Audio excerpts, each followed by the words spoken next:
Como voltar à intimidade com o marido depois que este, cometeu um pecado de traição, adultério, etc. E no mesmo caso dos homens, como voltar a ter intimidade com a mulher, com a esposa depois de uma traição. Em primeiro lugar, aqui eu falo para pessoas cristãs, homens e mulheres cristãos, que conhecem a Deus, que sentam na cadeira de filho, Então, pessoas que entendem do mundo espiritual também, e entendem e conhecem a batalha espiritual que acontece no âmbito do matrimônio, Então, como que a gente, depois desse processo todo, pode se esquecer, Esquecer a gente não esquece, mas aquilo ali, ele já não fere mais, não machuca mais. Por quê? Porque eu passei por um processo de cura e libertação. Então, o sintoma da traição, ele é só um sintoma de algo que tem uma raiz profunda. Quando eu entendo essa raiz, então eu entendo todas as coisas. Cansei, Nath, não consigo mais. Tem uma palavra? Tenho. A gente, quando está fora do nosso lugar, do lugar que o Criador de todas as coisas estipulou e ordenou para nós, nós vamos nos cansar. Porque nós estaremos correndo atrás do vento, tentando fazer as coisas segundo o nosso próprio entendimento. Muitas vezes, dentro de uma igreja, orando, jejuando, buscando restauração, fazendo campanha, etc, etc, etc. Enquanto você não entender que, ok, você já se entregou para Jesus, mas agora você precisa se render a Ele, descansar nele e andar na medida que Ele te entregou agora para esse tempo, para esse processo que você está vivendo, enquanto você não entender isso, você não vai conseguir trocar de fardo com Jesus e não vai conseguir descansar. Aí você pensa, Muitas interpretações sobre divórcio na internet, estou confuso, mas é sobre tudo, tá? Não é só sobre divórcio, casamento e etc, É sobre tudo. E se você sabe que até os anjos foram enganados pelo diabo, você imagina o que ele não pode fazer com a gente? O que você imagina que ele não pode fazer com você que não lê a sua Bíblia? Então, sim, tem muitas interpretações? Tem, mas tem uma reservada para você. Porque se não for o Espírito Santo te convencendo do que é verdade e o que não é, através da sua intimidade, seu relacionamento com Deus, tudo não vai passar de religiosidade na sua vida. Então, não negligencie o seu processo com o Espírito Santo. Ele é o seu professor. Eu costumo dizer que você não precisa de um conselho, você precisa de Deus, da palavra dele, do Espírito Santo. Você ficava ansiosa, eu fico pensando no que ela está fazendo e acaba ficando ansioso. Não, eu não ficava ansiosa. Eu, na verdade, ocupava minha mente. Ocupava minha mente com a palavra de Deus, com as coisas de Deus, sabe por quê? Porque eu não queria mais ser aquela pessoa que eu era. Então eu não queria olhar para as circunstâncias ignorando o fato de que quem precisava de cura era eu e não meu marido, Então, o que eu fiz foi ignorar a mim mesma, ignorar as pessoas, as circunstâncias e mergulhar a minha mente numa transformação total, real, profunda, absoluta de tudo que eu era, de tudo que eu tinha, porque eu queria conhecer esse Deus e experimentar daquele que eu tinha ouvido minha vida inteira e eu só conhecia de ouvir. Então agora eu precisava conhecer ele de pertinho. Como passar horas conversando com Deus e isso se tornar algo diário. Você está falando de secreto, de intimidade, de relacionamento. O véu do templo foi rasgado quando Jesus morreu na cruz. E por que existe um véu no templo? Porque no Santos dos Santos, onde estava a presença de Deus, somente os sacerdotes, os sumos sacerdotes poderiam entrar. Qualquer outra pessoa que ali pudesse entrar era morta, fulminada na hora. Então, por que na hora que Jesus morre o véu é rasgado? Porque o véu de acesso aos Santos dos Santos, a Deus, foi rasgado. Então, nós temos esse acesso agora. Então, o que Deus quer restaurar? Não é só o nosso casamento, mas a nossa aliança com Ele, o nosso relacionamento com Ele. Porque se eu estou num lugar de cristão e eu não tenho relacionamento íntimo com Deus a ponto de conversar com Ele lavando uma louça, então que tipo de cristão eu sou ou estou sendo? Tive uma conversa com meu marido e ele continua na mesma posição. O que isso diz pra mim? A partir da maneira com que você fala, o que isso diz sobre você, né? Diz que você está com os olhos no seu marido. Então as pessoas chegam aqui assim e falam: ah, mas eu tô num processo de restauração. Eu tô vivendo um processo de restauração, né? Mas o meu marido, ele não quer.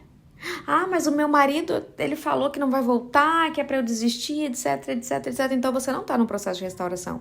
Você tá barganhando com Deus algo que você quer, pela sua necessidade.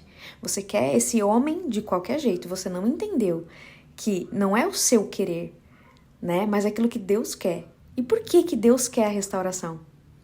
Esse é o ponto. Esse é o ponto que ninguém quer olhar. Esse é o ponto que a gente precisa trazer sobre a restauração, porque não existe restauração de casamento, mas de relacionamento e aliança com Deus. E quando restaurar um casamento, quando o marido deixa bem claro que não quer mudar a vida, né? Então, é exatamente sobre isso que eu sempre falo para vocês. Não adianta você querer amarrar a Deus e falar assim: Deus, faz com que esse homem volte para mim, eu quero ele de qualquer jeito. Né? Aí você passa por rituais, simpatias, você faz qualquer coisa para ter esse marido de volta. Só que você não se dá conta que a restauração do seu casamento só vai acontecer no âmbito da sua restauração de aliança com Deus. Ou seja, para se viver os benefícios de uma aliança, você precisa ter uma aliança com Deus. Não tem como você participar lá do clube da sua cidade se você não tiver um contrato de fidelidade ali com esse clube. Não tem como você acessar esse lugar se você não tem uma aliança com ele, né? Então, o que muitas pessoas esquecem de falar quando elas falam de restauração de casamento é que ele é exclusivo para cristãos, é somente cristãos com aliança com Deus. Como seguir em frente vendo ele com outra mulher? Depende do que é seguir em frente para você. Seguir em frente, para mim, é entender que a Bíblia fala que o pecado do adultério, né, que a mulher estranha, a amante, ela é uma porta para a sepultura, ou seja, ela está levando aquele homem para a morte.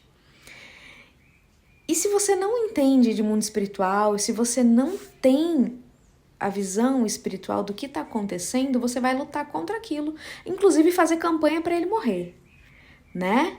Agora, se você é uma mulher posicionada em Deus, como que você olha essa situação? Através dos olhos de Deus. Com misericórdia dessa pessoa que está no engano, que está no erro, tanto quanto você, que casou assim e muitas vezes deixou sua casa nessa negligência de Deus, e é por isso que muitas coisas acontecem no âmbito do casamento, né? Então, olhar o outro com os seus olhos é trazer morte para sua vida também. Adulterei, confessei, me arrependi, busco por restauração. Posso estar fazendo a oração de cercas de espinhos? Ele coloca na outra caixinha. O fato é que muitas vezes a gente tá fazendo tudo como manda o figurino, né? A gente tá plantado ali, uma figueira plantada ali no meio das uvas. A gente tá olhando as uvas e a gente quer dar uva, né? E muitas vezes Deus está nos chamando para dar figo. O que eu quero dizer com isso, Natália? O que você está querendo dizer com isso, Natália? Que muitas vezes você fica só olhando o que os outros estão fazendo ou fizeram e deixa de procurar a Deus para perguntar para Ele o que você precisa fazer e o que Ele quer que você faça. Não que isso esteja errado, não. Mas se isso aqui não estiver com Deus no centro da sua vida, é idolatria. Como restaurar se a outra pessoa não quer a Cristo? Isso aqui é o que eu costumo dizer sobre uma turma do nível avançado para entender. O que é um nível avançado? Não precisa de muito, só precisa conhecer o caráter de Deus, os pensamentos de Deus, a Bíblia, a palavra, né? Precisa realmente conhecer quem é Deus e o que Ele faz. Porque se Ele chama dois de um, né, com o casamento, então não são mais dois, agora são um. E Ele chama né, é que para Ele não importa se o outro quer ou não. Ele não está preocupado com isso, nem eu devo me preocupar. Quando Deus chama Abraão, Ele chama Abraão, né? É claro que aquilo ali envolvia Sara, porque como que ele ia ter filho se não fosse com Sara, né? Porém, a Sara riu, não precisava dela querer ou não. A promessa de Deus ia se cumprir em qualquer momento. Então, assim, Deus não precisa dos dois quando está falando de um casamento. Deus só precisa de um. E Ele escolheu você. Como você lidava com o sentimento de rejeição? Gente, esse assunto aqui é a nível espiritual de cura e libertação. Sabe por quê? Raiz de rejeição.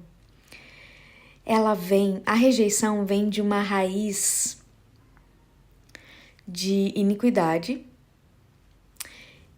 E as raízes de iniquidade trazem a rejeição. Então, uma pessoa que é rejeitada, ela gera raízes de amargura.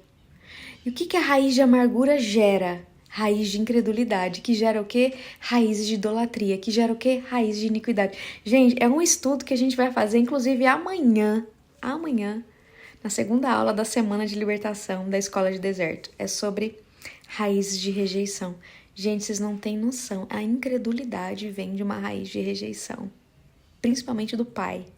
É muito profundo. Vocês têm que estudar, gente. Então, a rejeição que eu lidei não foi com a rejeição do meu marido. Aliás, gente, nesse processo de restauração que eu tento falar pra vocês até hoje, 8 anos já de restauração, não era sobre o meu casamento. Nada. Era sobre a minha aliança com Deus, sobre eu voltar e me posicionar e reposicionar em Deus, sentar no lugar de filha. Então a rejeição que eu tive que lidar eram com as minhas rejeições, com os boletos de rejeições que eu tinha, que eu imprimia para as outras pessoas pagar, inclusive meu marido, e lidar com Deus. Então o divórcio dos meus pais, o abandono, né, dos mesmos, enfim, e tudo que aconteceu depois disso eram as minhas raízes de amargura. Então, esse era o problema, né? Esse era o problema da rejeição na minha vida e também no meu casamento. Como faço para entrar em comunhão com Deus aceitando Jesus? A Bíblia fala que é através do Filho que nós acessamos o Pai. Por quê?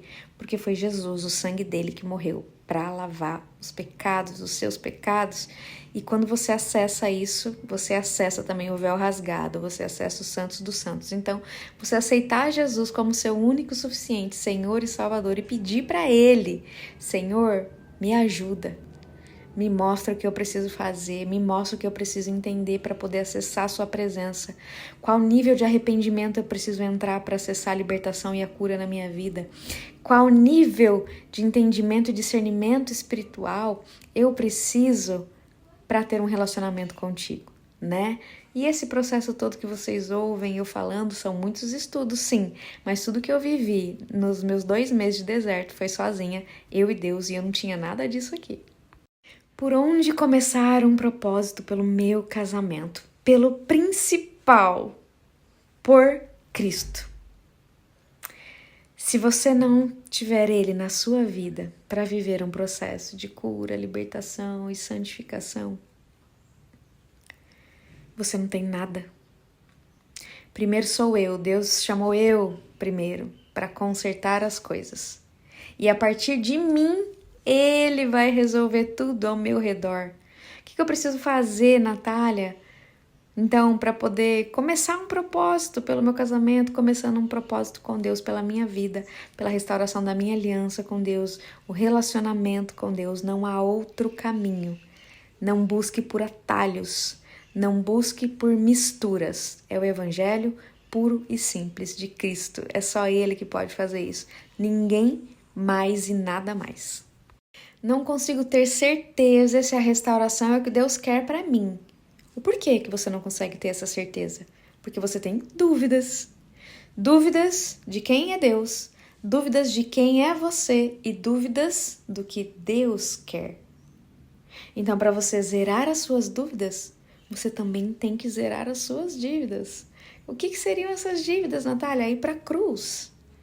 Porque é ali que Jesus pagou tudo, né? Então, viver um processo de restauração da sua aliança com Deus vai fazer você entender todas as coisas, inclusive aquilo que Deus quer para você no âmbito do casamento, do matrimônio, uma vida em abundância em todos os sentidos, não só no casamento, mas em todos os sentidos, a restauração de todas as coisas. É aquilo que a gente faz, é aquilo que a gente fala, né, sobre os pilares da restauração do casamento. Eu creio que você já tem tudo o que precisa. Já tá tudo pronto. Deus já liberou tudo sobre sua vida. Você só precisa acessar esse lugar, acessar esse entendimento. E quem vai fazer isso é o Espírito Santo. Você não precisa de um conselho, você não precisa de um mentor, de um pastor, de um líder. Você precisa do Espírito Santo, da sua Bíblia e do tempo. Essa é a receita da restauração. Mas, se você precisa de alguém, né, que passou pelo que você está passando, nesse âmbito de casamento e restauração, alguém que viveu isso, para te ajudar a entender, né, algumas situações específicas daquilo que você está vivendo, então eu te convido a fazer parte da nossa família, Escola de Deserto, nosso discipulado. Tem muitos vídeos para você assistir aqui, né? E tem também os nossos livros e tem também o nosso discipulado. Todos os links vão estar aqui na descrição desse vídeo. Comenta, curte e já se inscreve no canal para não perder os próximos. Tchau!